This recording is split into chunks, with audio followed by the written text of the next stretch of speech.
welcome to Second Home. Before I pass over to Toby, I just want to tell you a bit about where you are. Second Home is a members' workspace and cultural venue, and we support creativity and entrepreneurship. You're in our headquarters at the moment, Spitalfield.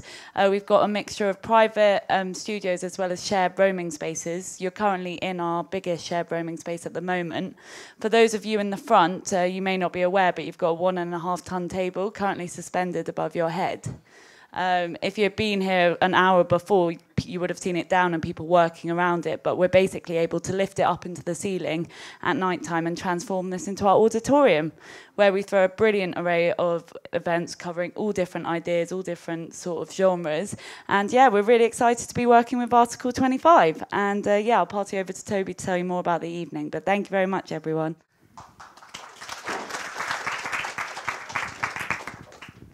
Thanks, Magdalena.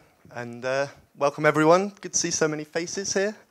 I'm just going to say a few very brief words of introduction about Article 25 before I hand over to Laura and Ellen for the main event. I'm project architect with Article 25. We're a group of architects and designers and associates who work around the world in vulnerable communities. We specialize in healthcare and education projects. The Article 25 name is derived from a UN Declaration of Human Rights, and it refers to the idea that people should have access to dignified shelter and education and healthcare. So we try and do our bit to facilitate that everywhere we work around the world. The Make Design Matter talks, you're here at the third one, is a partnership between ourselves and the BRE Trust. And we are looking to give a platform to people who are kind of share our aims in some way or other and are doing interesting, inspiring projects around the world. As a very small charity, we're kind of heavily reliant on fundraising and the generosity of other people. And so if anyone fancies contributing to an enjoyable free evening, then we have kind of small tap to donate options. Or you can come and find myself or one of my colleagues later on in the evening and kind of talk about ways that maybe we could form partnerships or kind of instigate interesting projects together. We want to leave that opportunity open to all of you. So I think without any further ado, I want to kind of introduce you to the main event. It's a fantastic project initiated by two young architects from Holland and Germany. And I'm going to let them talk about it, really. I won't do it justice. But Laura and Ellen, please come take the stage. Everyone welcome them.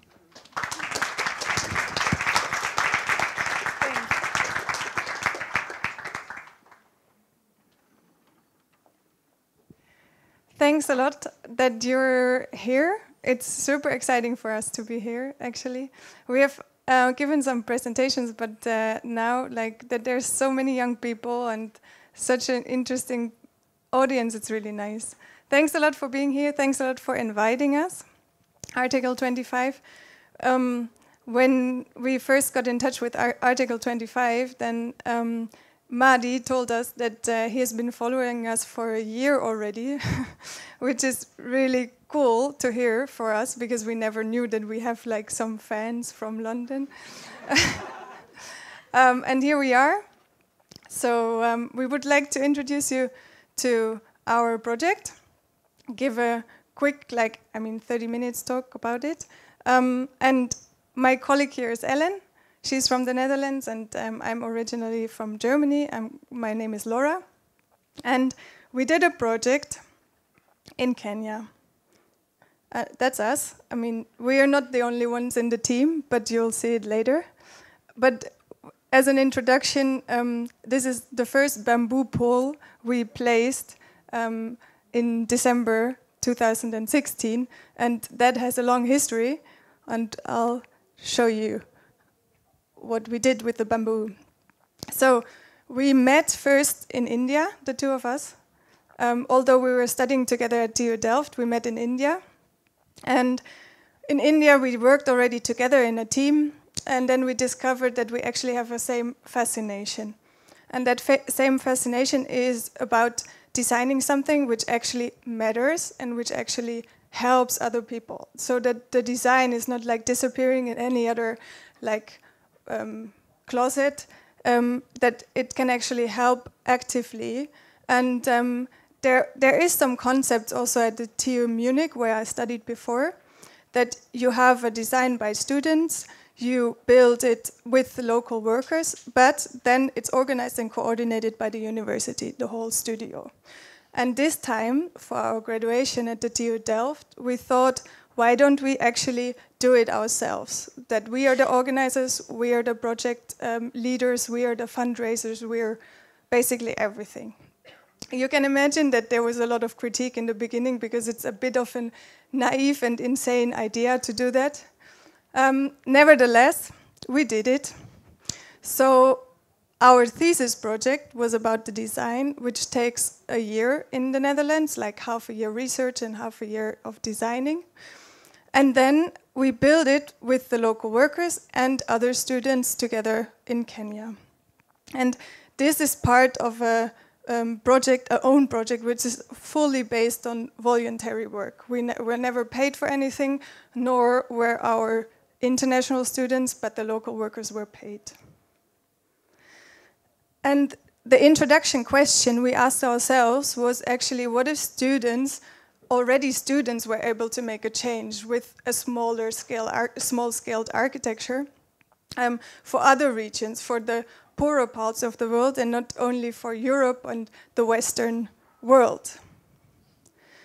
And in order to do the projects, we knew that we had to get a local partner, because without a local partner, you're just going somewhere, building something, and then you go back, and no one, in the worst case, no one is going to use it, and it's just not maintained, and then it's like you have a white elephant there.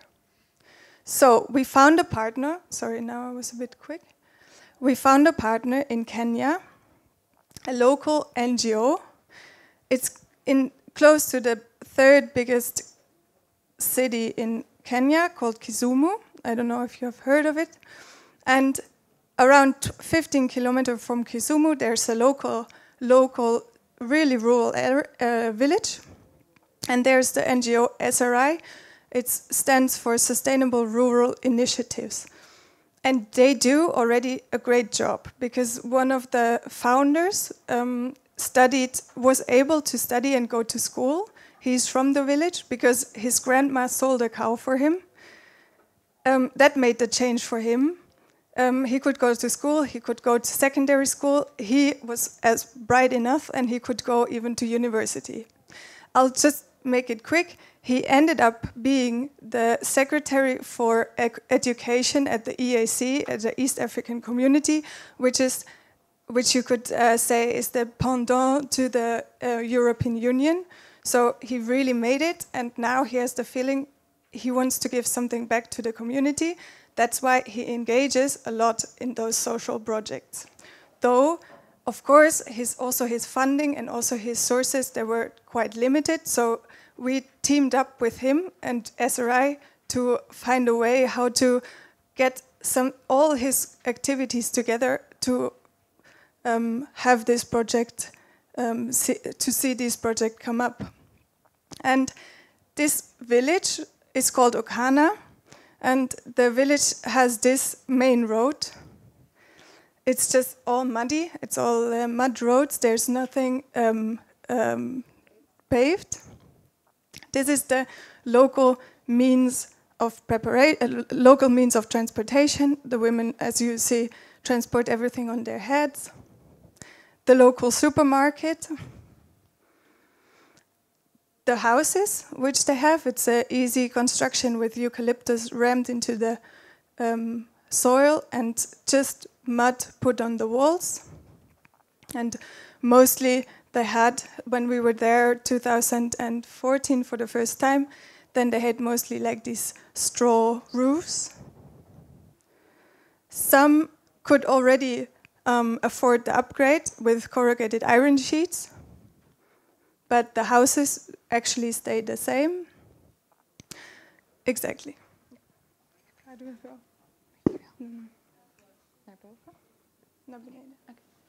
Yeah, we both have been in Kenya for half a year already before, but it's always good if you're designing for a place to feel and to live there for a certain moment. So we stayed for a month in the local village, and what we found there, because there's no data available, is that there are 5,000 people living in this village, and 40% of them are younger than 80 years. There's a lot of dropouts from the schools, so they go all to the primary school, but then they don't have the money to continue with their school. As seen from the picture, there's no running water, poor electricity supply, and also the weather conditions make it quite tough because they are self-sustaining, but they have this really dry periods and then this rainy months, so they don't have always this harvest. And then another thing is the bad thermal conditions in the buildings. Because of the iron sheet roofing, it's always getting really hot in the buildings, and the rain makes a lot of noise that they cannot focus in the school buildings. The link for us between the research and the design was actually improving the living conditions of people in Okana sustainably by creating a space of knowledge exchange that gives residents the chance to lead a self-determined life. And how did we do this? We did this by designing and building a multifunctional community center in Okana, which encouraged a structural change as prototype for rural areas in East Africa. So we first designed a prototype that is suitable and can be implemented in different parts of the East African community. And then we made a specific one for this location in Okana. Our biggest inspiration there in the village was the Acacia Tree. You see that the people always gather around the trees where they have the meetings and play with each other, because there they are protected for the sun, for the heat, and also for the rain. So it's for them the most important thing. And this we translated as our concept in an architectural roofscape that creates protection, but at the same time light and an airy ventilated space. This is a picture of a small kid on the side, and it shows that not the walls are important for them, but like the roof is the main important thing. Then after 1 year of our graduation, we finished our design. And that was the prototype pavilion. And the main challenge of the project was to make it feasible. And we did it by thinking of simplicity and low-tech solutions that we could also communicate and build with the local people. The implementation of sustainable materials, like as Laura told, they are using now eucalyptus as the main construction. And we implemented bamboo, which is growing locally, but it's not used as construction material. And with a roofscape, I will come back to it, we created like a large column-free space that is really flexible for different functions which it can house. And we made use of the roof because the iron sheet, it's hard to collect the water because then always the rust is getting in it, so they cannot drink it. And we used a different material to catch the water and use it. Inspired by Leonardo da Vinci, we made the reciprocal frame for the main construction of the roof.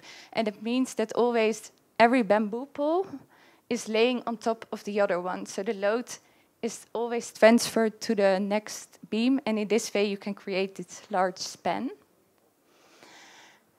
We made every step of the construction site in this simple scheme. And for us, that was a check to see, is it really buildable? And it also was a good communication tool on the site.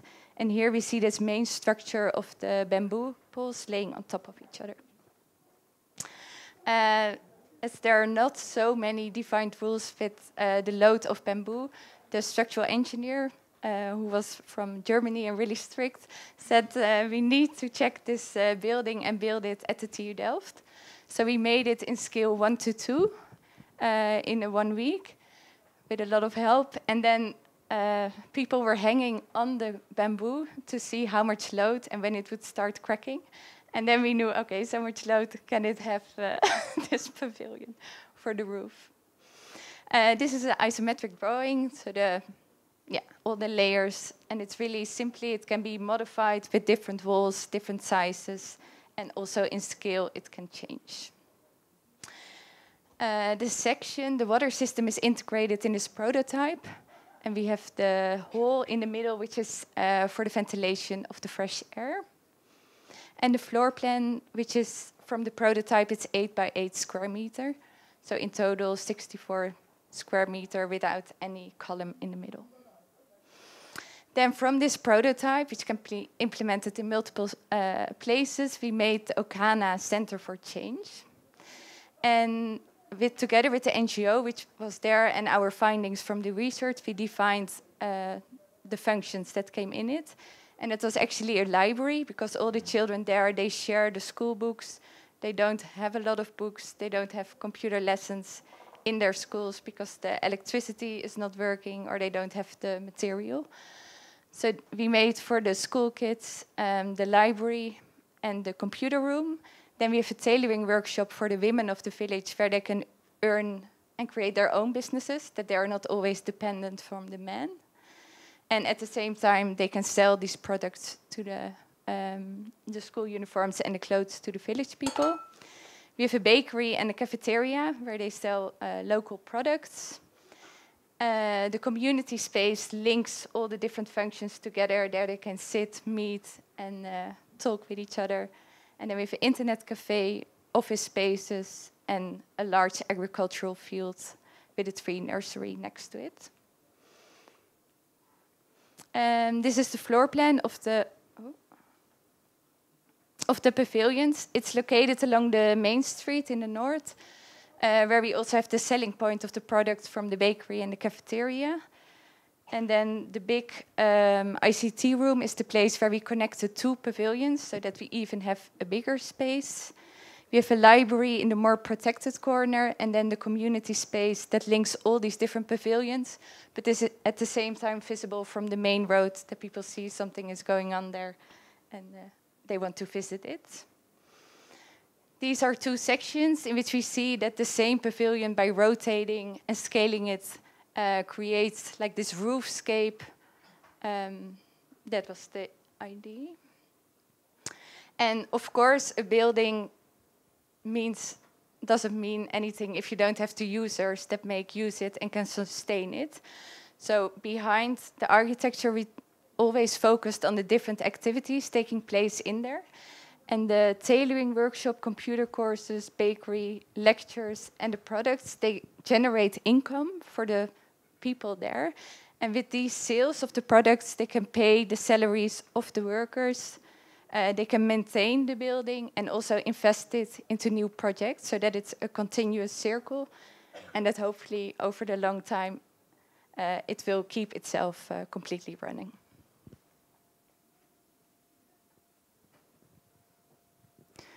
Now we come to the exciting phase as well. This is we're actually two building phases, because in the first building phase we just literally lacked the money to build all the 5 pavilions. So we had the first building phase in 2016 and the second in 2017, and it took both around 4 months to construct, like from the foundations to the main structure to the roof, everything, and then they finished some things like painting the walls afterwards. And on a whole, like the research and design took us 12 months, as we said, while graduating. Then we had a preparation of 5 months, which was basically convincing our German structural engineer that we can make it. The first construction phase and the second of like 4 months, 4.5 months. Here you can see that we were definitely not alone. There were so many local workers. There were a lot of volunteers. We had volunteers from all over the world. They came from Argentina, from Mexico, from Europe, like all over Europe. We had people who helped us and who didn't know us at all. So they were just interested in the project and make it happen, although we couldn't pay them anything. The total built area, this is just probably interesting for the architects, is like 670 square meter. And we built nowadays it's 6 pavilions. And the surface per pavilion, as Ellen said already, is different. It's changing because we wanted to prove as well that it's a prototype. And it can change. If we want to have it smaller, for for example, the showers and the toilets are just a small pavilion of 4 by 4 meter, which we really like. The total project cost, to give you an overview, was like around 180,000 euros. And we got the funding by private donations, by companies, by other organizations, by other NGOs, and last but not least, the German ministry agreed on saying, yes, you get the money for the last construction phase, otherwise the second we couldn't have realized. And now you get a glimpse on how it is to work on a canyon construction site, which is, all the people from Article 25 will know it. It's totally different than a European construction site, as you can imagine. There's basically never power supply, so, and if you really need it, then it's not there. So you better actually don't rely on it at all. We had to, of course, people say they're masons after having built one wall. So you also have to adapt a bit your feeling for straightness to the canyon conditions. A special topic were the perforated walls, because it's not so easy to explain the canyon workers why would you actually open like every second brick and leave out one or make a distance. This is, and you can see here, it's really nice. I don't know, like the in-between mortar is not like in our case in Europe like 2 centimeters. It's more like 6. So the whole building gets either really, the whole walls gets either really high, or you have to adapt to, okay, they make the mortar really thick, so you have to lower the wall a bit, otherwise the wall sticks out off the roof. And here you can see like that our volunteers were really working hand in hand with also canyon students and canyon workers. So we had bamboo experts, like here's a bamboo expert, for example. We had also the local students, like from Kisumu, we had also architecture students from Nairobi. And it was really nice, like apart from the fact that they were working together and exchanging their thoughts and their own perception of architecture, they were really like working hand in hand, discussing the solutions. We didn't have solutions for everything at the first moment, so they were discussing it. We were drawing the plans at the night, and then the next day we were carrying it out. And this is actually our really favorite picture, because it also shows that we were really somehow friends with the workers, because we spent every day on the construction site. We knew in the end, we knew who is good at doing what, whom should we build the columns with the bricks and whom rather not. The team was really open-minded. They were welcoming us. Like, it was super strange for them to have like 2 blonde girls leading a construction site. Normally, you have to imagine, normally women don't climb on the roofs. So they first said like, what are you doing? You're climbing on the roofs. And I said, why not? So they were totally overwhelmed by our like openness and also carrying bricks. And in the last days, we were workers our own on the construction site because we were really stressed. So they were really open, and I think also for the exchange, for the cultural exchange, it was really good for them to see what are German architects or international architects doing, like how do they develop such a project. And this is actually it. These are the 5 pavilions which are there right now. 6, sorry. 6 pavilions which are there right now. They are close. Here you can see for real the Okana street, the main street which leads in and out always. And the entrance towards the community center, we did the effort and imprinted all the sponsors. Didn't matter if they donated €5 or 5,000. We imprinted all the sponsors into the fresh plaster, so they're there, and the entrance wall. This is the community place. It's the terrace in front of the cafeteria. Here, doesn't work. In front of the cafeteria, and you can see some handmade and tailored clothes. And here I think you can see the construction quite well. This is all bamboo, even the secondary structure is bamboo. Then we have a papyrus layer, and then there's a wood structure before the ferrocement roof comes. And this is the ICT room, still without the computers, but it was just when we opened it. The kids really like to, I mean, they use the space and they actually get some books from the library and just sit down wherever they want, which is really nice to see. And the kitchen is really important for Kenyans, of course. Kenyans love to cook, Kenyans love to eat. That was the first place which was really used, and now they're selling the homemade bread, which is the first. You can never get fresh bread in Okana. You always have to go to Kisumu and travel for 15 kilometers to get some fresh bread. So it's really like a highlight. And these are our tailors, our tailoring ladies, which are, at the moment, we have been training 15 girls or women who are now earning their own money and are independent from the money which their husband brought in. The tailoring workshop also always displaying what they have, so visitors can just go get some new clothes. And the library, we integrated the bookshelves into the walls. Though the walls look now really thick, they're not load-bearing. The problem was that the local brick is not so stable the walls are not so stable if you put the local brick, like just this thin walls which we are used to. So we had to adjust the design on the spot to make the walls a bit thicker, because the local bricks were just not as nicely shaped as ours. Here. This is the view from the main road, and we have an access to the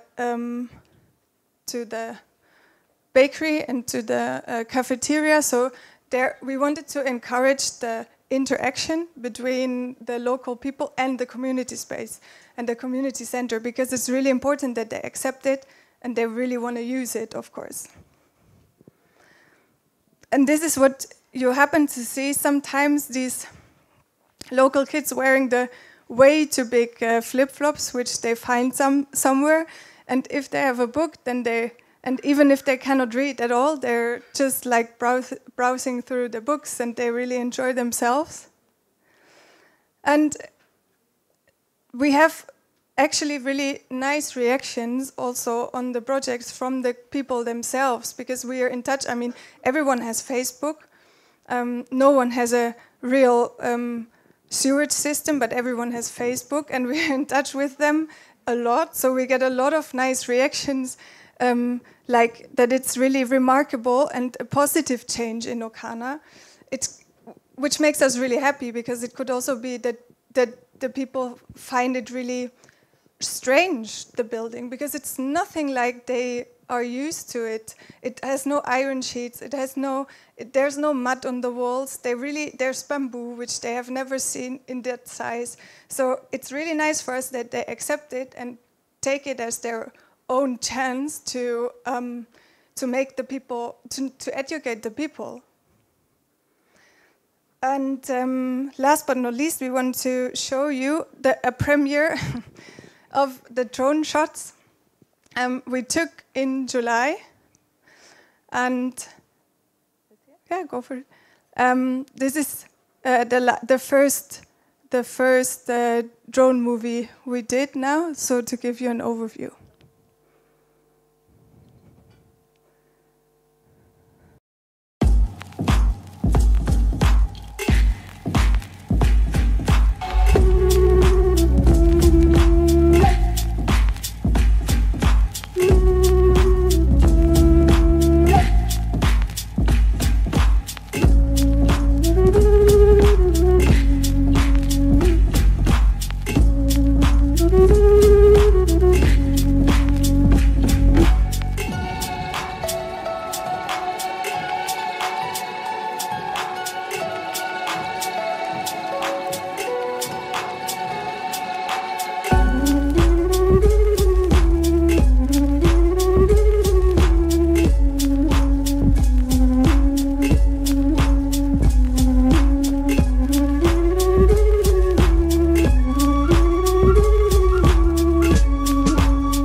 that basically that was it. Like that was our presentation, and we can just say like we have never had more adventurous 3 years. I think in 4 almost. In a lot of cases, it has been taken a lot of effort and a lot of time, which we put in voluntarily all the time. Though it is such a rewarding work that I think we both agree that we would always do it again. So I think that's the nicest conclusion you can draw out of something like that, out of a social project. Thanks a lot for listening to us tonight. Thanks a lot for being here. Thanks.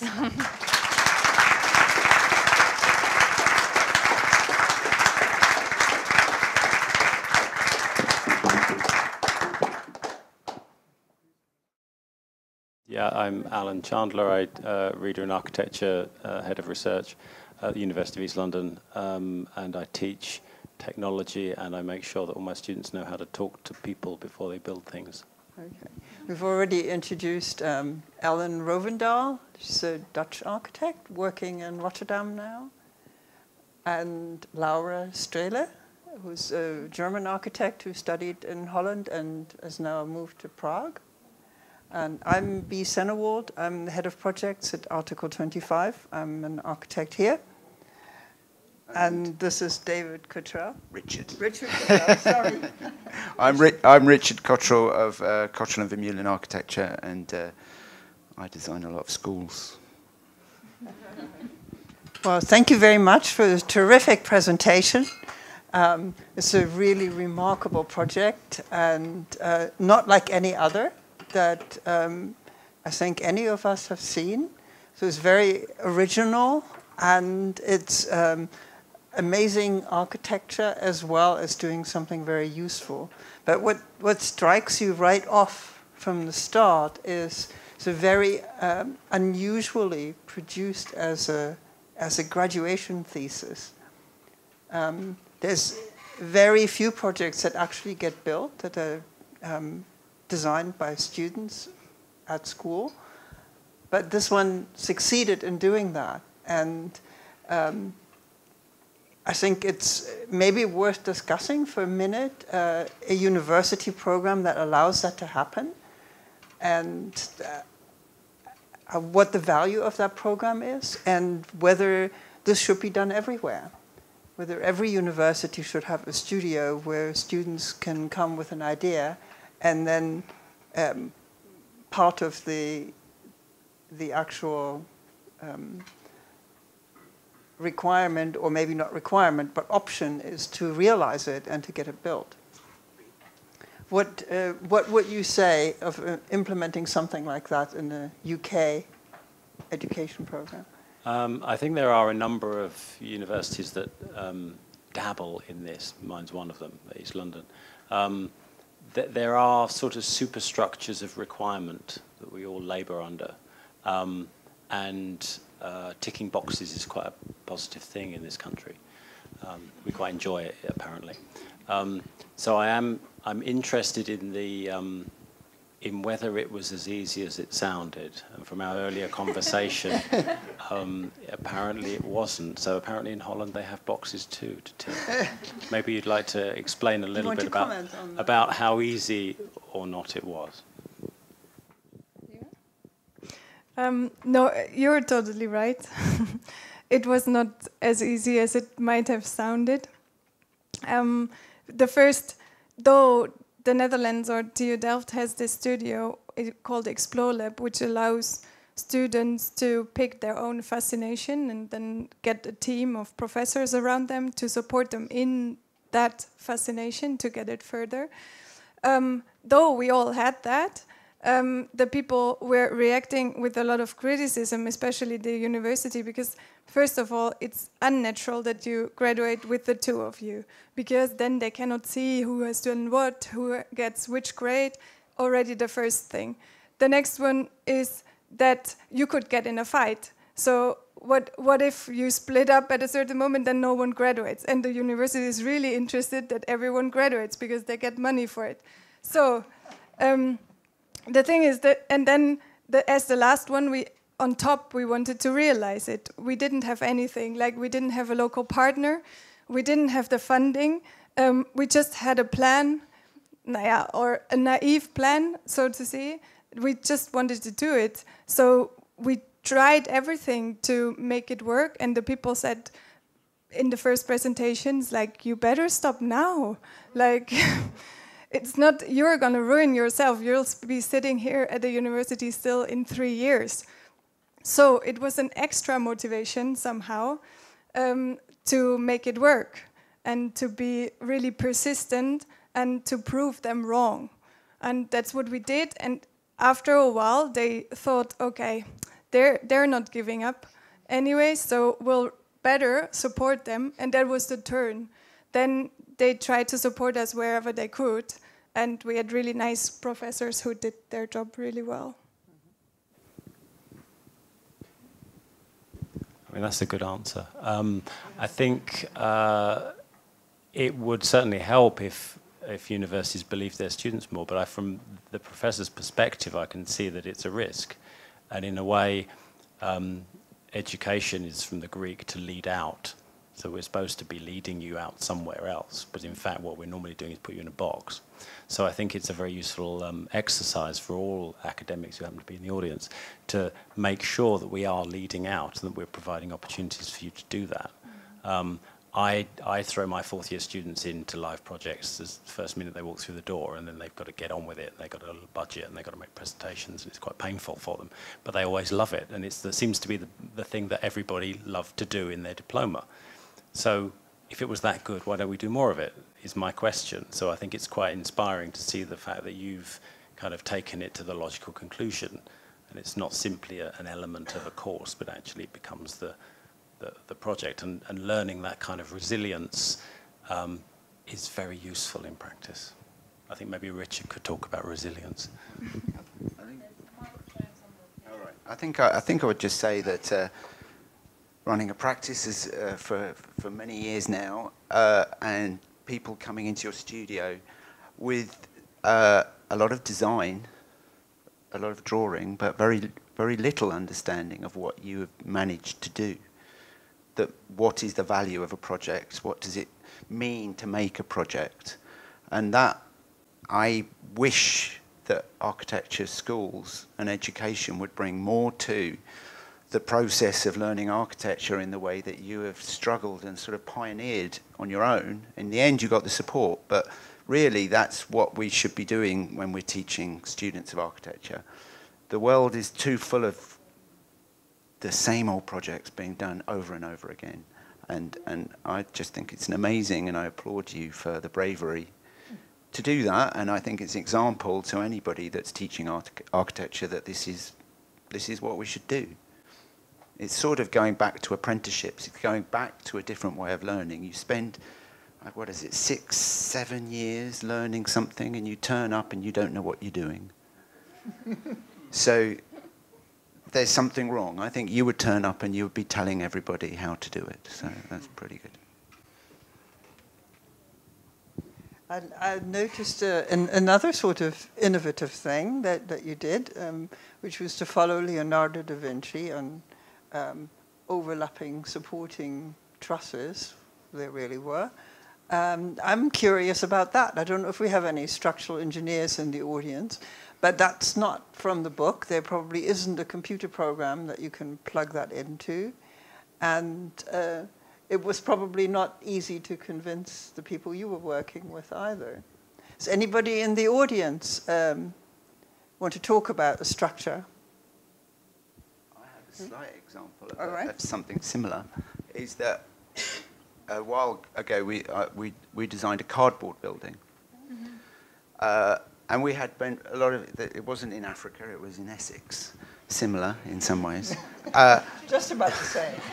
But it had the same things. I mean, we had to go through all the bureaucracy, so we had a lot more regulation to go through. But to try and prove to somebody, to engineers or to building control officers, that a cardboard column is actually going to hold up a building and it's going to last for 20 years, is a level of practical faith experimentation. So we had to build a prototype bay and prove that you could do exactly what you did, that process of practical learning. What could you hang off it? What would it do? All those things which are, so it is possible. I think it's possible in all environments, but it's a leap of faith. Our planners, get planning permission. You might not have had to get planning, you might have to get something, but they told us that, it's fine to do a cardboard building, but the planning conditions said it had to be out of brick. So it's that sort of, the bravery to battle, but, that it's about adapting the intuitiveness of structure. In the end, it's quite simple, but being brave in that simplicity, I think, is very clever. Yeah, we had a German engineer who calculated the structure, and they did a lot of calculations and they told us the bamboo should have a thickness of at least 2 centimeters, and the diameter should be 15 centimeters. And then before we left to Kenya, we asked, they found like a farmer who had the bamboo, and they said, yeah, we have it. We have the 15 diameter bamboo with the right thickness. And then we got pictures just 1 week before we wanted to leave to Kenya, and we thought, no, this cannot be the case. They were just 10 centimeters. They had a thickness from the wall of 1.5 centimeters. So the first day we arrived in Kenya, we drove immediately to the border of Uganda to look for better bamboo that we could implement for the structure, and then luckily we found it.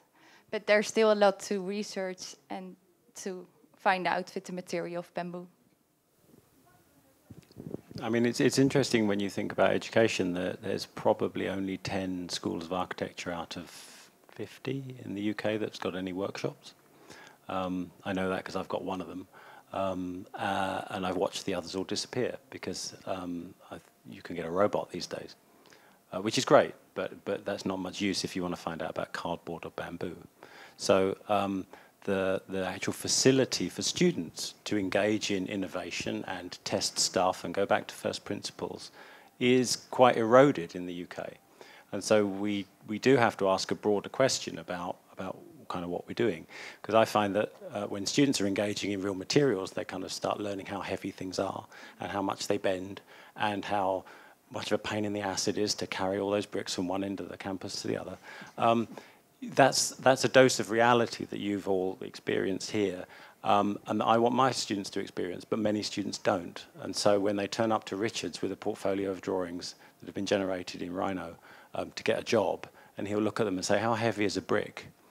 And they go, and then he says, thanks, great drawings. Because there's something sort of fundamental about it. You need the skills that you get on a laptop. You also need to understand how heavy a brick is. And I think that there's a sort of a happy medium where architects can begin to experience both of these things.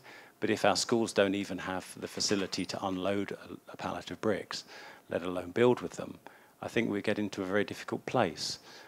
So I would make a plea to anybody who has any clout in the university to start asking for your workshops back, because without that experience, you really are disabled in what you can imagine. And then simple or complex becomes something out of reach, and you just do pictures, which isn't really what we're about, is it? Can we take a sort of another journey back to the development of the project? Mm-hmm. By sort of what process did you decide what activities would be the right ones to take place in the pavilions? What sort of talking did you do to the various people in the community to decide all that? Because in a normal student project, this kind of thing is made up. Yeah. You come up with an idea and you make up your own brief, really, and they can be realistic and they can be quite unrealistic.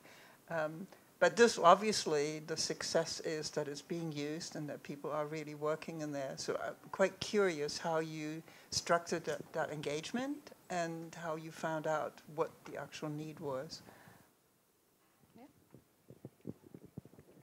Yeah, I think the difference was that we really went there right in the beginning. So we risked of not being at the university and not attending like our own presentations because we wanted to be in Kenya to talk to the people. because you cannot research on Kenya and the local people so much as you need to know in order to build something there for them, which is then also used. So you really need to get to know them.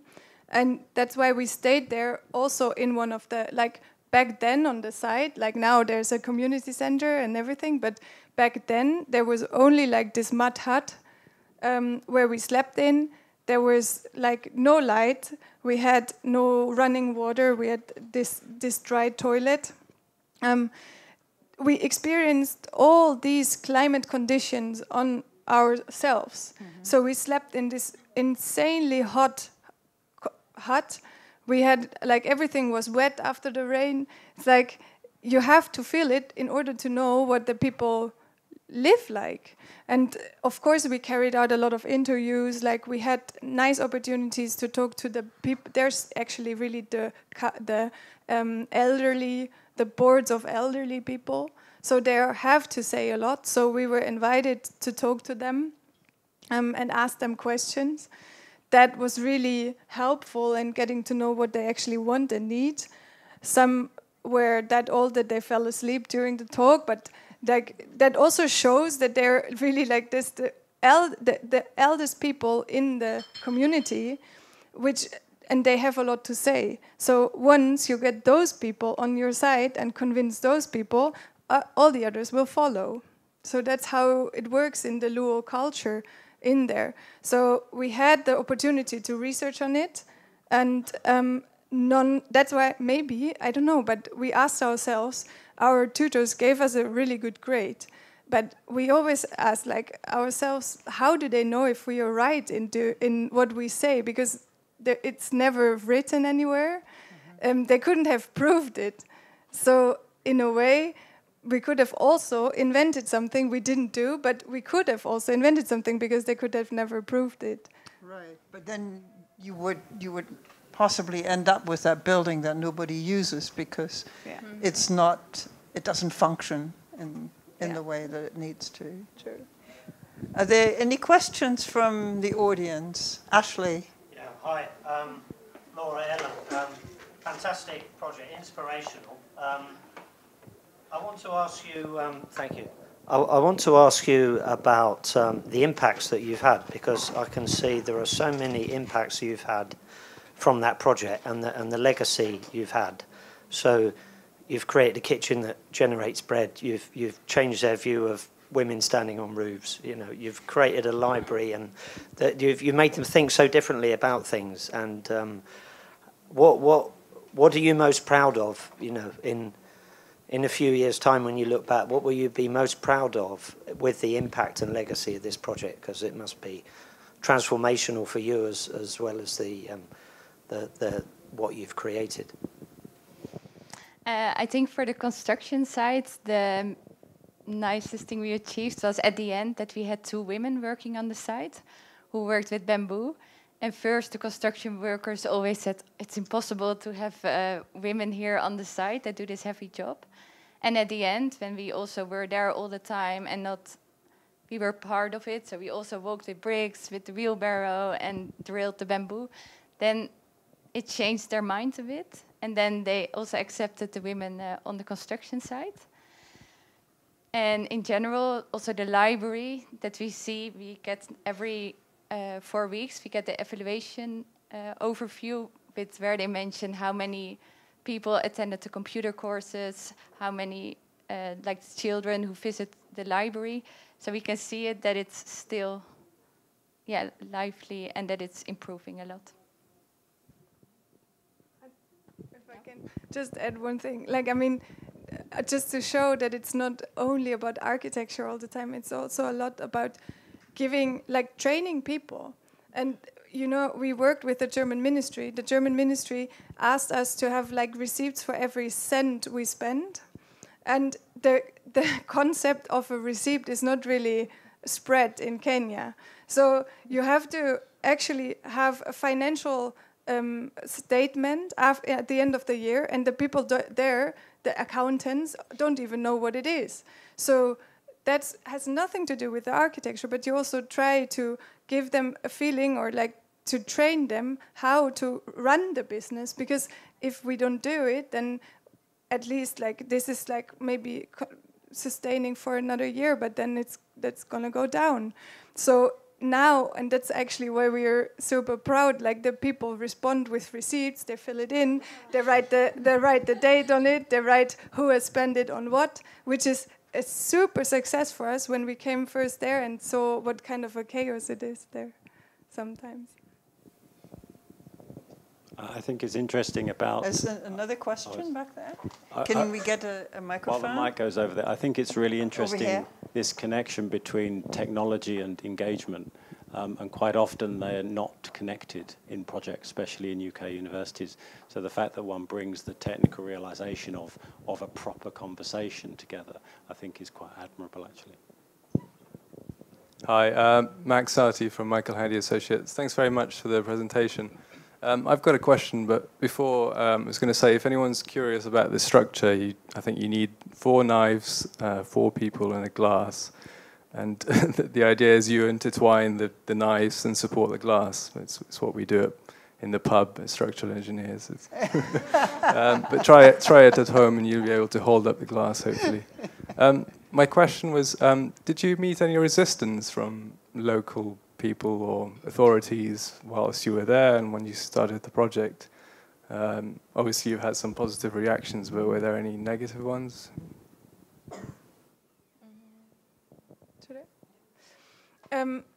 I think like there was not like directly a negative one, though there of course there was a lot of doubts from the local people who were mostly they're not educated.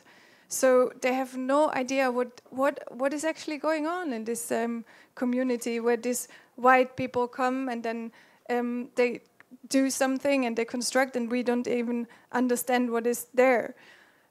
We try to face this by doing a sort of a IKEA handbook. So we established like what we did like step by step in this handbook, so that they could actually, in easy drawings, understand what we were doing to eradicate all these doubts. Because if there's a doubt, then people won't approach the building and then they won't use it. So that's what we did, for example, to prevent that people have negative feelings about it. We always tried to open the doors. We always tried to be as open as possible, to be there, answer the questions. And so far, I think we haven't had any doubts, though the Kenyans in general are really enthusiastic. Like as soon as there's something new in the village, like they're really happy about it and enthusiastic. And now they're used to white people, and they know also, of course, that when we come, then also there's some money and there's some things going on and there's some jobs. So in general, they're really positive. Though I don't know if we cannot manage to maintain the building in a correct way and to get it going, then it could easily also be a negative experience for them. So we really have to have that in mind and take care that it stays like that. Okay, thank you. I mean, it's just a lesson of all projects in terms of consultation, people knowing what's going on. I don't think that's unique. That's the same the world over. That process of explaining, talking, listening, acting, and then maintaining and staying is the responsibility. In a way, your responsibility, because you've set such a high bar for yourselves in terms of going there as a student. It is how does it get transferred, and hopefully that ownership will be theirs in the end, and they will take that on. But it's a massive step when you're doing anything that's a community project, in terms of how do you step in and out of that position as the person that's instigated, created, and it's then harder to leave. So but I think you look all over London, and you have the legacy of that process that has often failed, but of never going back. So I think somehow you need to try and keep that legacy going, and somehow we need to learn how to keep those legacies going here, because those are the lessons. It is simple stuff, talk, communicate, and then provide things that people need, and then it will work. Yes, Lathan.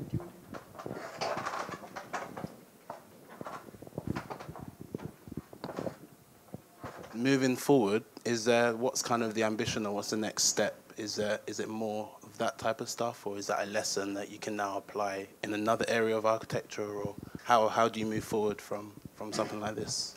So far, it was first a graduation project, and then it continued and continued, and now we are 4 years later, and it was always a voluntary job.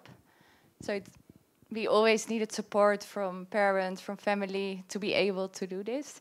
And at certain moments, you need to find your own money. So that's why we started working both more in a commercial office. But still, we always have this ambition to do more of these social projects. And now we are looking to possibilities how to make this with a business plan, like profit making, and what are the chances to further implement it. Yeah, but it's also, we are on the edge of thinking, I mean, does the world actually need more of those pavilions? Is there, was it so successful that we should really ask other governments, for example, in Kenya, in order to do the prototype, like make another community center or whatever, like use it as a prototype? We had some people approaching us, even from Kenya, even from the local government, though the problem is now that they want to build it, but they say, okay, you bring the funding, you are the project architects on site, the project architects, and you're the ones responsible. So if you say, that's a really simple calculation, if you say we are doing it, but we need to live in Europe and supervise it from there, it's almost impossible, let's say. Also to make sure that they don't change any really important part of the structure. I mean, the people could come up with, oh, we'll leave out like that part of the structure, or we use like these 9 centimeter diameter bamboos instead, and then we have the same loads on top. Can all happen, and then you have the responsibility. So we have to be really careful that that doesn't happen in a way. The best thing would be if people would take the instructions we give them seriously, that they would say, okay, this is how we have to do it. And then they can, for us, it would be the nicest thing if people would start like building their own pavilions every now and then and grow some bamboo. But this is, I mean, that's a long way to go, and we're actually thinking of how to make it work also legally, in a way. Thanks. Are there more questions? I see someone back there.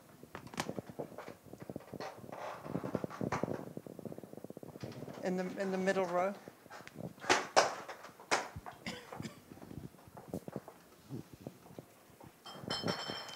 Hi, I'm Anisha. I work for a practice called SNHA, architect here.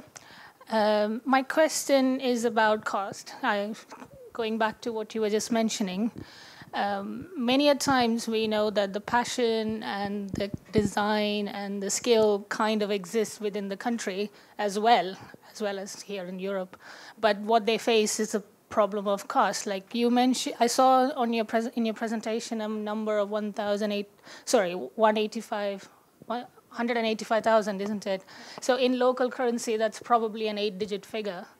So is that the cost of the whole pavilion? I mean, how I can see that you've done a prototype, but how easy is this prototype to be built in local currency?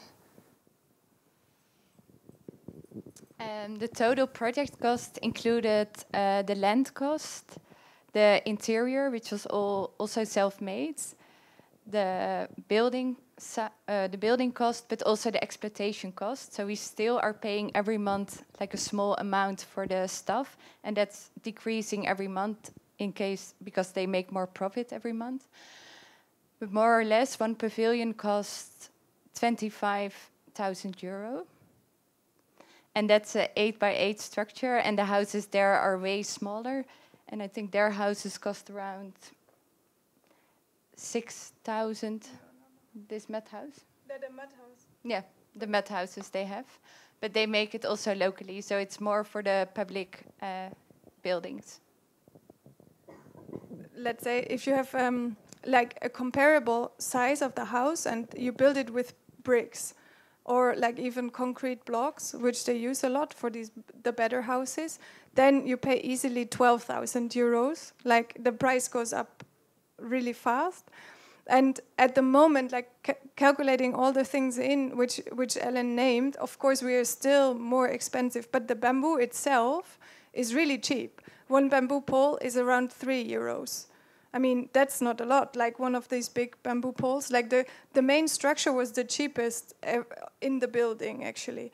The really expensive one was the foundations, and we didn't calculate on that so much because that was a local thing.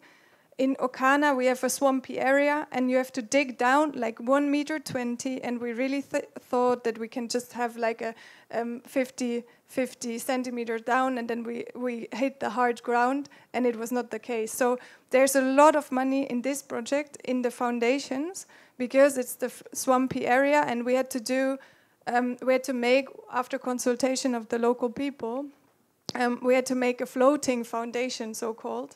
And that ate a lot of money.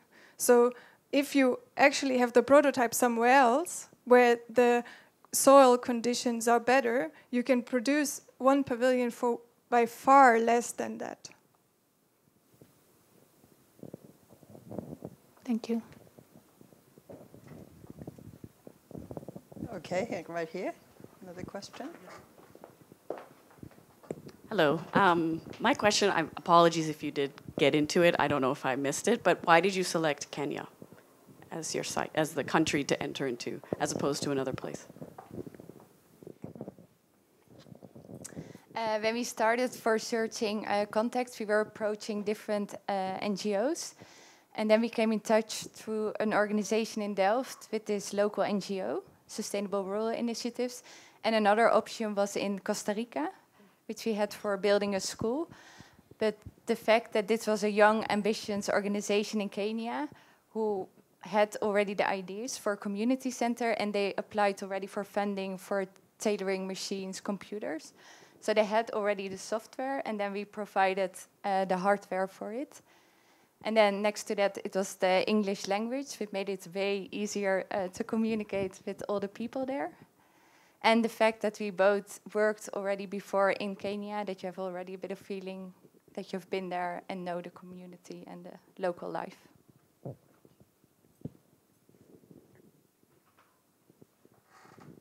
Anyone else?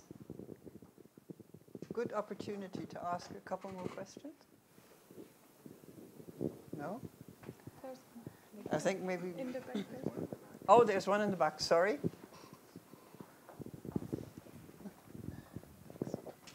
Hi, I wondered, maybe you mentioned a bit about it, the engagement with Kenyan authorities and the government, because I've experienced different projects also in Kenya and in different other countries in Kenya where people sometimes just expect the white people to come in with a lot of money and are waiting actually for something to be built. So I wondered how you engaged, if you engaged with authorities and tried to get them come along, so that they feel responsibility as well, than just kind of giving a building that's then not really taken care of or maintained well. So, yeah, that's one question, and maybe if you're planning to use the same structure as you described as a modular structure, if that could be part of a future plan. To answer your first question. We try to, we were in touch with the local NGO. The local NGO also takes responsibility for, they are the owners. We have nothing to do with the building as such, like legally. They are the owners, and they are the ones who have the responsibility to take care, which we try to help them in any ways we can to make happen. we didn't approach the Kenyan government, though they approached us, as we said, like they wanted to build, like now, like there was this lady coming and saying, yeah, now you can build them everywhere, which we took serious, but it's really difficult because they imagine it exactly as such. You're white, you're a so-called Muzungu, that's a white person, and those people have always money, so they always bring their own money, and the projects are like they don't have to be involved in it, so they expect you to manage everything. That's why we actually didn't continue with that, and we had also, I mean, one negative experience with local authorities was that we would have gotten funding of 30,000 euros from, but it was linked to the condition that a local authority had to have it like a shared account, and these local authorities, like they smelled the money and they didn't want to share the account with us because it was just like a 4-eye principle, so you made sure that no one takes something out. But due to the fact that those people, they pulled out again because they said, no, if we don't get the responsibility over the account, then we are not going to do it. We lost actually 30,000 euros on the way. And that shows, like, I mean, that is a bit, it's one case, of course, but it still shows that a lot turns, like it's always turning around the money, and that's really sad in a way. And you have to realize that. That's why in total we try to make this whole project actually self-sustaining, so we can at a certain moment pull out ourselves, because we don't want to be the ones keep on bringing in the money and feeling the responsibilities. Would be horrible. So that's what we try. To add one more thing to this, we worked with the system that we had a local contractor, and beforehand we made together the bill of quantities. So we defined every material and the number and the amount that we paid for the project. And in this way, we were not dependent on the hours that the people worked, but on the product. And that's always good if you're doing a project, because otherwise they would take ages to finish something. And in this way, there was always pressure, and the local contractor paid with the local rates the people. Brilliant. Well, thanks so much. I'm David, Managing Director of Article 25. Just wanted to say just a final few words before we say thanks again for you all coming tonight. Resilience is obviously a key topic for us as a charity that's trying to help build back resilience in spaces that are often confronted with seismic activity. But it's not just about the engineering question there, is it? It's actually about resilience in that almost Sabutio moment, that Weeble moment that says, I'm going to try to do this, but somebody's going to just knock me back. And I think what's so inspiring here is just how many times you had that knockback moment, and in spite of that, you designed and developed something so, so wonderful. So huge round of applause for that effort.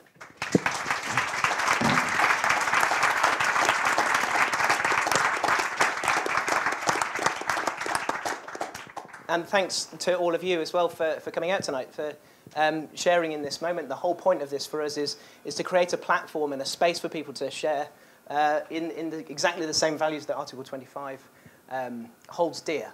So thank you for coming out. And please do come and find us and talk to us about our projects and our work as well. And if you are predisposed to donate, then we're ready to take your donations as well. Thank you again so much for your time. Thanks.